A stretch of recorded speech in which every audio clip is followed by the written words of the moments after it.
ইহুদি। এক ইহুদি কিশোর বিষ্ণু ইসলামের খেদমত করতে, ইহুদি ছেলে আমার নবীর খেদমত করতো, তারা ছিল নবীর প্রতিবেশী।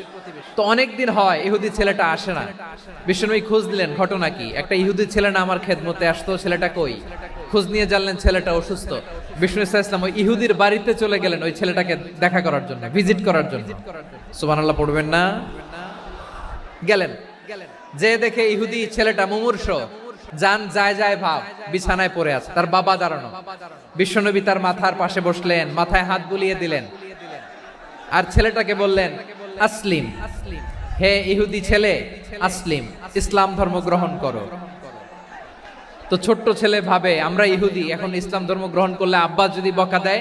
ফানাযারা ইলা ওয়াজহি আবি, ছেলেটা তার বাবার চেহারার দিকে তাকালো, দেখি আব্বা কি কয়। আব্বা যদি বলে তাইলে ইসলাম ধর্ম গ্রহণ করব। ইহুদি ছেলেটা তার বাবার দিকে যখন তাকালো, ওর বাবা বলে, আতি আবুল কাসিম, আবুল কাসিম যা বলে তাই করো। আবুল কাসিম হচ্ছে বিষ্ণু ইসলামের একটা কুনিয়াত, উপনাম। আমার রাসূলের বড় ছেলের নাম ছিল কাসেম।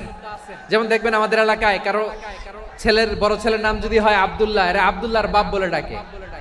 কারো বড় মেয়ের নাম যদি হয় ফাতেমা, এরা কি ডাকে? ফাতেমার বাপ বলে না? তো বিষ্ণু ইসলামের বড় ছেলের নাম ছিল কাসেম। ইহুদি বাবা বলল, আতি আবুল কাসেম, আবুল কাসেম যা বলে তাই শোনো, মানে মোহাম্মদ যা বলে তাই শোনো। এই কথা শুনে ছেলে সাহস পাইছে, ছেলে আবার পড়তে আরম্ভ করলো, আশহাদু আল্লাহ ইলাহা ইল্লাল্লাহ ওয়া আশহাদু আন্না মুহাম্মাদার রাসূলুল্লাহ, পড়েন আল্লাহু আকবার।